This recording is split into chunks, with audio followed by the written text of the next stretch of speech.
بہت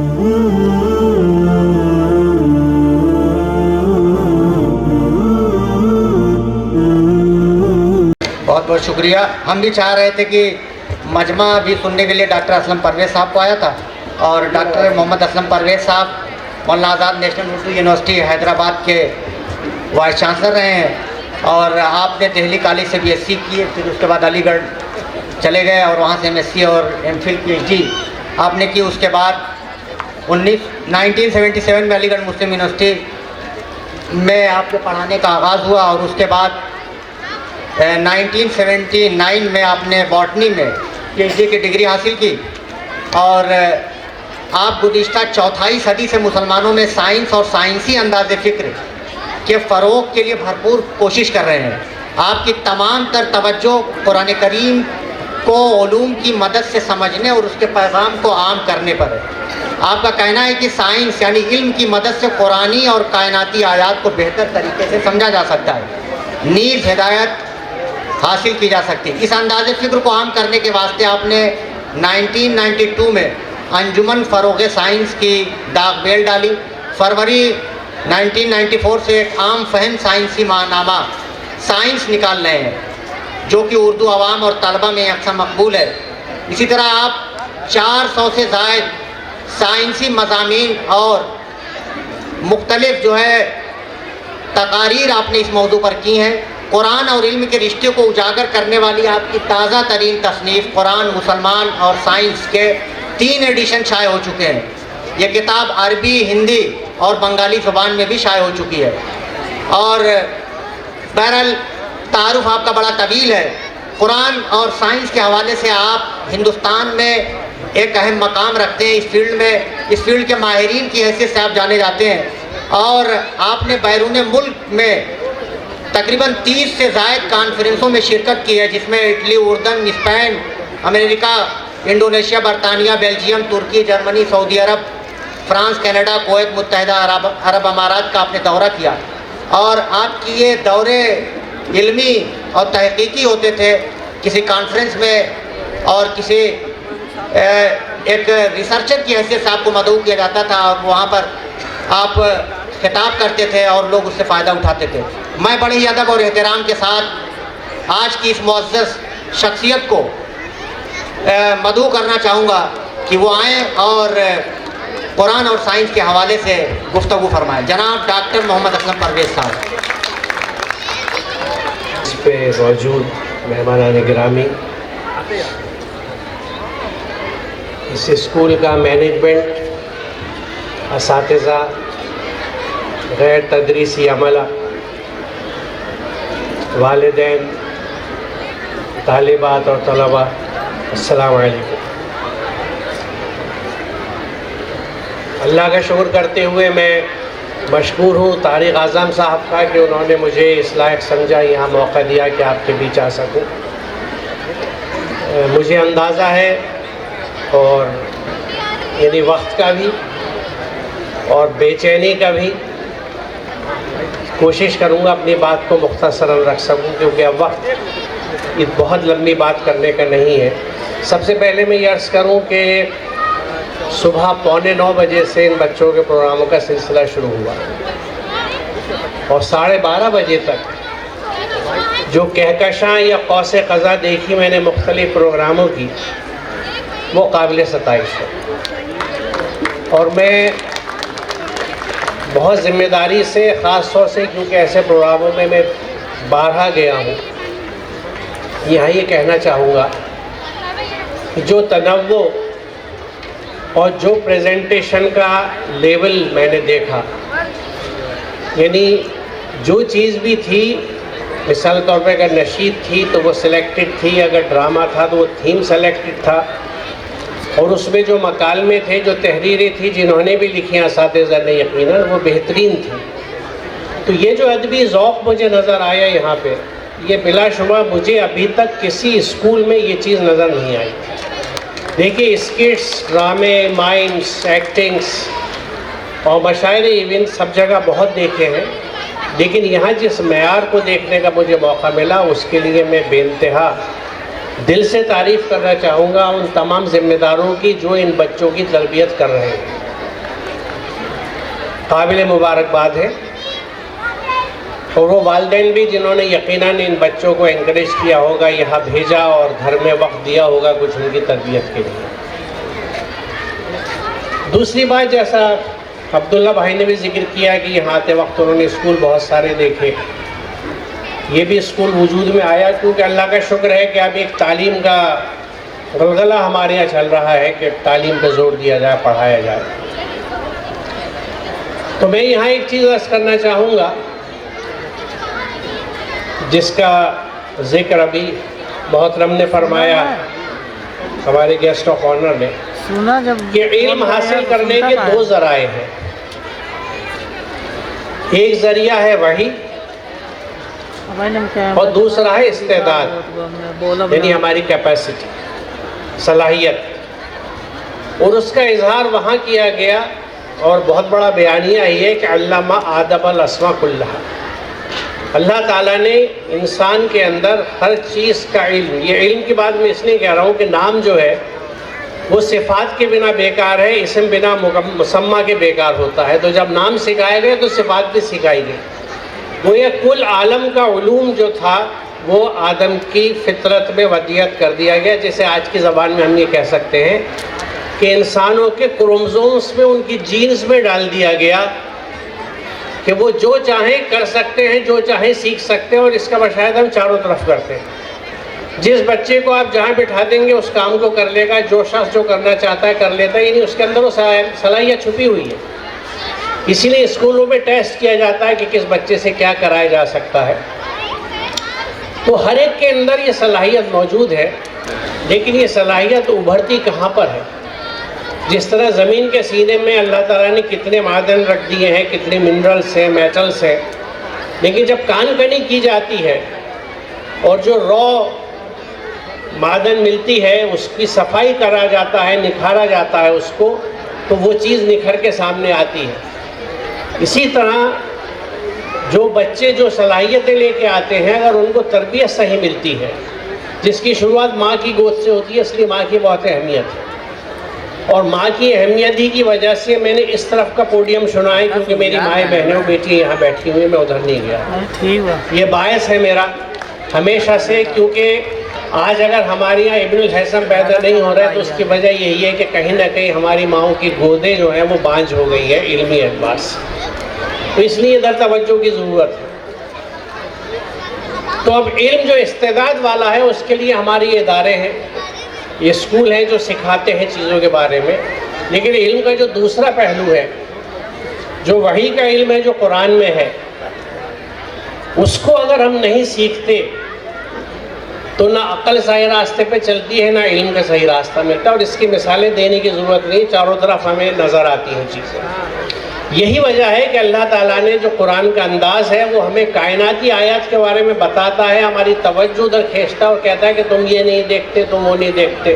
کس طرح بارش آتی ہے, مردہ زمین کو زندہ کرتی ہے, پہاڑوں کو ہم نے کس طرح گاڑ رکھا ہے. یہ کائناتی آیات کی طرف اللہ تعالیٰ اشارہ اسی لیے کرتا ہے کہ ان کائناتی آیات کو سمجھ کے آپ اللہ کو سمجھ سکتے ہیں.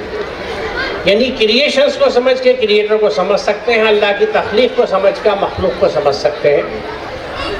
اور دوسری چیز جو نوٹ کرنے کی ہے, یہ پوری کائنات میں اللہ تعالیٰ کے قوانین ہیں جو جاری و ساری ہیں. اسپیکر پہ میں بول رہا ہوں, مائک پہ بول رہا ہوں, اسپیکر سے آواز آ رہی ہے, اس کے پیچھے کچھ قانون ہے. میں اس بوتل کو چھوڑوں گا, ہاتھ سے نیچے گرے گی, اس کے پیچھے قانون ہے. کائنات کی ہر چیز قانون پہ چلتی ہے. تو پھر انسان کے لیے اللہ نے کچھ قانون نہیں دیا ہوگا, وہ قانون دیا ہے جس کو ہم قرآن کہتے ہیں, اور وہ ہمارے یہاں جزدان میں لکھا ہوا, بہت حفاظت سے اوپر رکھا ہوا ہے. قرآن کی تعلیم کے نام پہ ہمارے یہاں قرآن کے حروف سے لوگوں کو, بچوں کو روشناس کیا جاتا ہے. اس کو یہ بتا دیا جاتا ہے ہجے کر کے قل اللہ احد کیا ہے, مطلب نہیں بتایا جاتا. یہ سب سے بڑا علمیہ ہے, یہ سب سے بڑا علم ہے جس کی ضرورت ہے آج ہمارے ہر ادارے میں. اور اس کی وجہ میں صرف 2 آیات آپ کے سامنے پیش کروں گا. پہلی آیت سورہ القصص کی آیت نمبر 85 ہے, قصص 85. ان الذی فرض علیک القرآن لارادک الی معاد. بے شک وہ ہستی جس نے تجھ پہ قرآن فرض کیا ہے تجھے ایک انجام کو پہنچانے والی.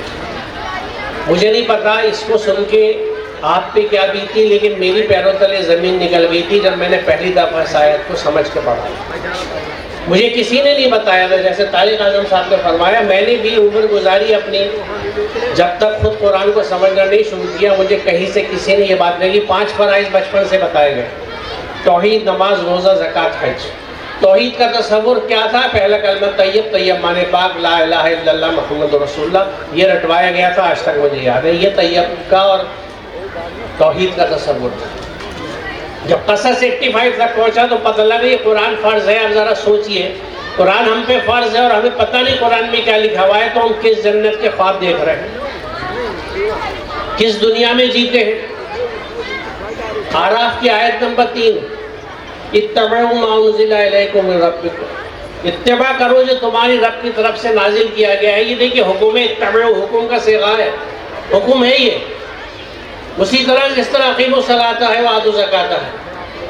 اب کوئی کیا پوچھے کہ کیا بیتی پیچھے 1000 سال میں کہ ہم نے کچھ حکم کو چن لیا، احکامات کو، اور کچھ کو بالکل اعراض برتا پیچھے ڈال دیا. اور پیچھے ڈالنے والی بات جب کہتا ہوں تو مجھے بڑا ڈر لگتا ہے، کیونکہ کفرہ کا مفہوم یہی ہے. ہمارا تصور کیا ہے کہ انل کمار کافر ہیں اور محمد اسلم پرویز مسلم ہیں. نہ ہمیں کافر کا مفہوم پتہ، نہ مسلم کا مفہوم. کفرہ جو ہے کافرے کا مادہ، اس میں انکار کے علاوہ کیا مفاہیم شامل ہے؟ ڈھانکنا، چھپا دینا، پیچھے ڈال دینا. اگر ہم نے قرآن کو پیچھے نہیں ڈالا تو کیا کیا؟ اور پھر کیا کفارہ کی زد میں ہم نہیں آتے؟ کیا اس زمرے میں ہم نہیں آتے؟ کیونکہ ہم نے ڈھانک دیا، اللہ کے کلام کو پیچھے ڈال دیا. تو یہاں تو حکم ہے کہ اتباع کرو جو تمہاری رب کی طرف سے نازل کیا گیا. اور آگے بڑی اہم وضاحت ہے کہ بلا تتبعوا من دونہ اولیاء، کسی اور اولیاء کی اتباع نہیں کرو. تو قرآن ہم پہ فرض ہے، قرآن کی اتباع ہم پہ مست ہے. اور اس اتباع کے نہ کرنے کی وجہ سے دیکھیے چند احکامات ہم نے قرآن کے چنے ہیں، ان کو عبادت کا درجہ دے کے ان پہ ہم عمل کرتے ہیں. ان کی اہمیت سے کسی کو انکار نہیں ہے. یقیناً عبادات ہے، فرض ہے، پابندی سے، خلوص دل سے، خشوع و خضوع سے ادا کرنا چاہیے. لیکن باقی احکامات جو قرآن کے ہیں اور اس میں بڑے اہم احکامات ہیں. میں سن 2-3 کا ذکر کروں گا، وقت کی کمی ہے، کیونکہ میرا مقصد صرف موٹیویٹ کرنا ہے کہ قرآن کو سمجھ کے پڑھیے. قرآن کتنا بڑا خزانہ ہے، اس تک تو پوری عمر بھی ہم لگا دیں تو نہیں پہنچ سکتے. ایک چیز میں ذکر کروں آپ سے، بہت چھوٹی سی آیت قرآن کی جو بڑی جامع ہے، کہ لقد کرمنا بنی آدم. ہم نے بنی آدم کو تکریم کے لیے، عزت کے لیے پیدا کیا. یہ حکم ہم پہ بائنڈنگ ہے، یعنی ہمیں ہر انسان کی عزت کرنی ہے، وہ ہندو ہے، مسلمان ہے، سکھ ہے، عیسائی ہے، کسی ذات برادری کا ہے. اول تو مجھے یہ بات کہتے میں بھی ڈر لگتا ہے، کیونکہ ذات برادری کا تصور اسلام میں ہے ہی نہیں. اسلام نے ہمیں اس لیے قوموں میں بانٹا کہ ہم ایک دوسرے کو پہچان کر سکیں. جس طرح لائبریری میں سسٹم آف کلاسیفیکیشن ہوتا ہے کتابوں کا، کہ پہچانی جا سکے کون سی کتاب ہے، کس کیٹیگری کی، ہیومینٹیز کی ہے، سائنس کی، کس رینک میں ملے گی، کس نمبر سے ملے گی، نکال لی. اللہ کے نزدیک جتنی بڑائی ہے وہ تقوی کی ہے، اور جس کا تقوی زیادہ ہے وہ اللہ کے نزدیک اتنا ہی قابل تکریم ہے. اللہ اتنا ہی اس سے محبت کرتا ہے. اور تقوی کیا ہے؟ کہ اللہ نے جو کہا ہے وہ کرنا، اور جس چیز سے منع کیا ہے نہ کرنا، یعنی 100% سبمیشن. اللہ کے احکامات کی مکمل اتباع تقوی کہلاتی ہے، اور یہ کرنے والا متقی کہلاتا ہے، اور یہی آدمی مسلم کہلاتا ہے. کیونکہ سین لام میم کا جو مادہ ہے مسلم کا، اس میں مفہوم بھی سبمیشن کا ہے. ون ہو سبمٹڈ، جس نے اپنی پوری ہستی ہے اللہ کے سپرد کر دی، جس کی زندگی کے 24/7 اللہ کے احکامات پہ چلتے ہیں. تو اگر ہمیں اللہ کے احکامات ہی نہیں پتہ تو ہم اتباع کس چیز کی کرتے ہیں؟ ہم اتباع کرتے ہیں اپنے دل کی، اپنے سماج کی، اپنے رسم و رواج کی، اور اپنے چلن کی جو ہمارے یہاں صدیوں سے نسل در نسل چلا ہے. تو ہر ایک کی عزت کرنا ہم پہ فرض ہے اگر ہم مسلمان ہیں. دوسری بات، قل عبادی یقولون التی احسن. میرے بندوں سے کہو زبان سے جب بات نکالے بہترین نکالے، قول احسن. تو جو اللہ کا بندہ ہوگا، کیونکہ انہی کو خطاب ہے کہ قل عبادی، جو میرے بندے ہیں ان کو یہ بتا دو، ان سے یہ کہہ دو کہ جب بات نکالیں اچھی نکالیں، تو کبھی زبان سے کوئی بات نہیں نکالے. یہ وہ احکامات ہیں، میں نے صرف 2 مثالیں دی. آپ سورہ حجرات دیکھ لیجئے، کیا کیا چیز نہیں ہے اس کے اندر جو ہمارے سماج کا حصہ ہے. سورہ حوض دیکھ لیجئے، ویل لکل ہمزۃ لمزۃ الذی جمع مالا وعددہ یحسب ان مالہ اخلدا. ہمز اور لمز، سامنے مذاق اڑانا، چھیٹے بازی کرنا، پیٹھ پیچھے برائی کرنا ہمارے عام بات ہے. قرآن یہ کہتا ہے ان سب کے لیے بربادی ہے. جو مال کو جمع رکھتے ہیں ان کے لیے بربادی ہے. تو یہ میں اس لیے عرض کر رہا ہوں کہ یہ چیزیں اگر ہمارے نصاب کا حصہ نہیں بنی، ہمارے بچوں کی تربیت کا حصہ نہیں بنی، تو ہم حق ادا نہیں کر سکتے. ان بچوں کو شروع سے اس طرح کا نظم بنائیے کہ قرآن نازلہ یا تجوید و قرأت اور حفظ کے ساتھ ساتھ، لیکن ان کی اہمیت سے انکار نہیں ہے، لیکن ان کو قرآن کا فہم بھی دیجیے. اور یہ بات میں نہیں کہہ رہا، قرآن کہتا ہے. سورہ سواد کی آیت نمبر 29، سواد 29 سواد 29، کہ یہ بابرکت کتاب ہم نے نازل کری تاکہ لوگ اس کی آیات پر غور و فکر کریں اور عقل مند اس سے سبق لیں. یعنی قرآن اپنا مقصد نزول آیات پہ غور و فکر بتا رہا ہے، اور جو عقل مند ہوں گے وہ سبق لے لیں گے ان آیات پہ غور و فکر کرنے کے بعد. تو قرآن اپنا مقصد نزول آیات پہ غور و فکر بتا رہا ہے. ہمارے یہاں تو آیات کو سمجھا بھی نہیں جاتا. ہم اپنے آپ کو مسلمان کہتے ہیں، دوسرے کو کافر کہہ کے جہنمی کہہ دیتے ہیں. جنت میری، میرے باپ کی معاف کیجیے گا اس گھٹیا جملے کے لیے، لیکن یہ فیلنگ کنوے کرتا ہے. تو اگر ہمارے اداروں میں خاص طور سے قرآن فہمی شامل نہیں ہوگی تو مجھے لگتا ہے کہ ہمارے یہاں تربیت میں کمی رہے گی اور ہم حق ادا نہیں کر سکیں گے، اور اللہ کے جواب دہ ہوں گے کہ 10 سال 12 سال یہ بچے آپ کے اسکول میں رہے اور آپ نے انہیں قرآن سے بھی انٹروڈیوس نہیں کیا، تو آپ نے کیا کیا؟ اور کیا کیا ہے پہ میں اپنی بات آخری ختم کرتا ہوں. سورہ نمل کی آیت نمبر 83 سے 85 اگر آپ پڑھیں تو اس میں قیامت کا منظر بیان کیا جاتا ہے کہ اللہ تعالیٰ فوج کی فوج ان لوگوں کی جمع کریں گے جو ہماری آیات کو جھٹلاتے تھے، تکذیب کرتے تھے، اور جب سب آ جائیں گے تو اللہ ان سے پوچھے گا کہ فَكَذَّبْتُمْ بِآيَاتِي وَلَمْ تُحِيطُوا بِهَا عِلْمًا عَمَّاذَا كُنتُمْ تَعْمَلُونَ. تم نے میری آیت کو جھٹلا دیا بنا ان کا علم احاطہ کیے. without comprehending them with your knowledge, you rejected my science. عَمَّاذَا كُنتُمْ تَعْمَلُونَ. تم یہ نہیں کر رہے تھے تو تم کر کیا رہے تھے؟ what was it you did. آپ نے کیا کیا؟ تو مقصد نزول بھی بتایا جا رہا ہے اور کیا کرنا ہے اس کی بھی وضاحت ہے کہ آیات کا احاطہ کیجئے علمی، قرآنی آیات کا بھی اور کائناتی آیات کا بھی. مجھے امید ہے انشاءاللہ کہ جس طرح کی ادارہ سازی کی نیت طارق صاحب نے شروع کری اور جونیئر طارق صاحب کے ذمہ داری آگے کے لیے ہے، تو 2 نسلوں کا بڑا لمبا عرصہ ہوتا ہے. اس میں امید ہے انشاءاللہ کہ قرآن فہمی اور قرآن سمجھ کے پڑھنا. دیکھیے میں دہلی کے اسکول کی مثال دوں آپ سے کہ ہمدرد ایجوکیشن سوسائٹی ہی چلاتی ہے بلی ماران کے علاقے میں جہاں میری پیدائش ہوئی تھی. میرے گھر کے بالکل نزدیک ایک رابعہ گرلز پبلک اسکول چلتا ہے. اس میں ایک پرنسپل صاحب تھے، اللہ ان کی مغفرت فرمائے، انہوں نے ترجمے سے قرآن انٹروڈیوس کیا تھا اور 6ٹھی سے 8ویں جماعت تک 3 سال میں پورے اسکول کی بچیاں قرآن سمجھ کے پڑھ لیتی ہیں. اس طرح کا نظم ہر اسکول میں ہو سکتا ہے. میں جہاں جہاں جاتا ہوں اس بات کی درخواست کرتا ہوں، اور مجھے امید ہے کہ یہاں جس طرح کی تڑپ اور درد مند لوگ ہیں اور ان کے اندر دین کی سمجھ اور جذبہ ہے، وہ یقیناً اس چیز کا نظم کریں گے. ایک دفعہ پھر شکریہ اور بے انتہا میرے احساس ستائش ان تمام پروگراموں کے لیے جو بہت اچھا یہاں پہ. بہت شکریہ. السلام علیکم.